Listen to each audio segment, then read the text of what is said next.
Hello everyone, my name is Alma. So ngayon may i-share ako sa inyo kung paano natin ma-generate ang ating PRN sa SSS. Yung mga balance natin sa mga loan natin na hindi natin mapabayaran at gusto nyo nang bayaran. So ito, i-generate natin ang PRN. So mag-start na tayo. So mamili lang kayo sa Chrome ba kayo o sa Google sa inyong mga cellphone. Then i-type nyo sa search engine ang SSS portal.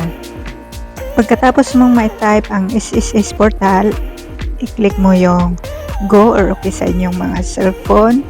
Then, makikita nyo na ito. I-click mo itong member.sss.gov.ph. So, nandito na tayo sa dashboard. Kung makikita mo na ang dashboard, ilagay mo lang ang iyong user ID at password sa SSS. Then, i-click mo ang sign in. I-click mo lang yung one-time PIN. Then, magsisend na ng OTP si SSS sa ating mobile number na na-register sa SSS. Pag nakuha mo na, ilagay mo lang dyan. I-type mo lang para maka-open na tayo. Pag na-type mo na, click mo lang ang login.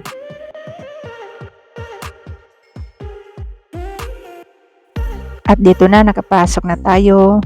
Yan ay slide mo lang pa up at may makikita ka dyan, I agree. I-click mo lang ang I agree.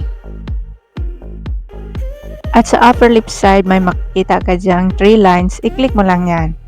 Then, hanapin mo ang Payments Reference Number. Pag i-click mo yan, may makikita kang Contribution at Loans. So, i-click natin ang Loans. Depende sa inyo. Pwede rin Contribution kung Contribution ang babayaran nyo. Pag nakita mo na ito, pwede mo itong i-generate na kung babayaran mo. I-click mo lang ang generate. Pag-click mo sa generate, ito nang makikita mo. Then, i-click mo ang submit request. So, ito na. Then, i-click mo dito ang view loan less. So, yan na. Dito ko na makikita ang babayaran ko. So, ang babayaran ko is 0.93 lang. Kasi sa load ko yan, yung balance sa aking loan 0.93, hindi na bayaran. At kung gusto mo nang bayaran, i-click mo lang yung PRN. Ito na, pwede mo itong makikita natin dito.